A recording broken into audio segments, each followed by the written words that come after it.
हम 1947 में जब हम आजाद हो गए और आज लगभग 78 साल हो गया है, तो क्या हमें आजादी का अनुभव हुआ? क्या हम फील कर पा रहे हैं कि हम संपन्न हो गए या सुखी हो गए? नहीं, हमें यही लगता है कि हम पैसा कमाएंगे और एक दिन सुखी हो जाएंगे। हमारे पिताजी भी सोचते रहे, उनके पिताजी भी सोचते रहे, हमारे बच्चे भी सोचते रहेंगे, लेकिन ऐसा नहीं हो पा रहा है। तो हमारा जो विषय है ये रुपए के ऊपर है कि ऐसा क्या हुआ जब हमारा भारत आजाद हो गया, हम आजाद हो गए, सरकार हमारी बन गई।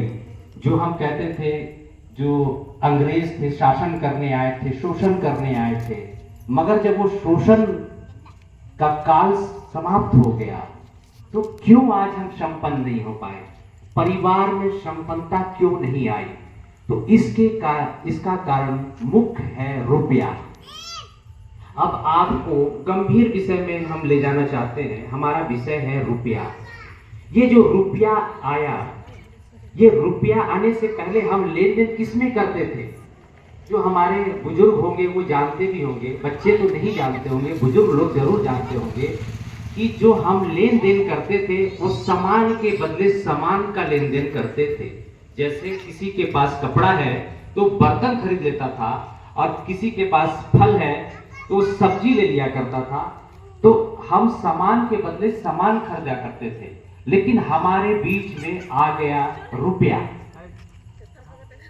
तो जब रुपया आया तो वो रुपया वो कैसे, पहले जो चलता था सोने का सिक्का, चांदी का सिक्का, आते आते ये कैसे कागज का सिक्का हो गया। वही मतलब कागज ही कन्वर्ट हो गया। और बहुत लोग ये जानते थे कि भारत ही एक ऐसा देश था दुनिया में जिसको कहा जाता था सोने की चिड़िया।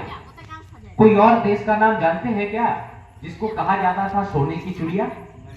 सिर्फ भारत को ही बोला जाता था। तो भारत जो सोने की चिड़िया थी, आज कागज की चिड़िया हो गई है। कागज की चिड़िया हो गई है। तो कागज की चिड़िया में रहने वाले लोग भी कैसे हो गए?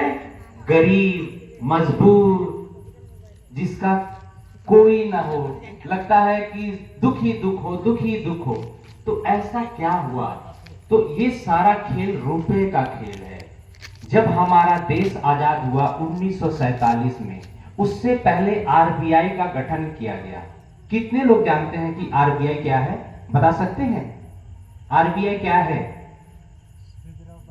रिजर्व बैंक ऑफ इंडिया, यानी रिजर्व बैंक ऑफ इंडिया यानी मुद्रण का जो भी काम है वो रिजर्व बैंक करेगी।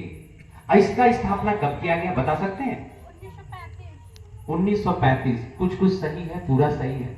और बताइए, सारे लोग से सहमत हैं?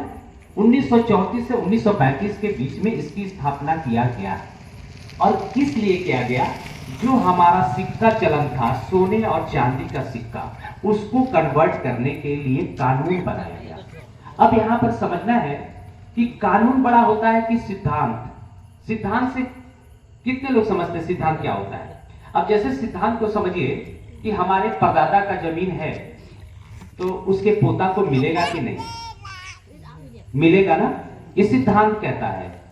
मगर कानून क्या कहता है कि एक पुश्त के बाद दूसरे पुश्त को जमीन या उसका प्रॉपर्टी नहीं मिलेगा। तो क्या हुआ? सिद्धांत को कैसे काटा गया?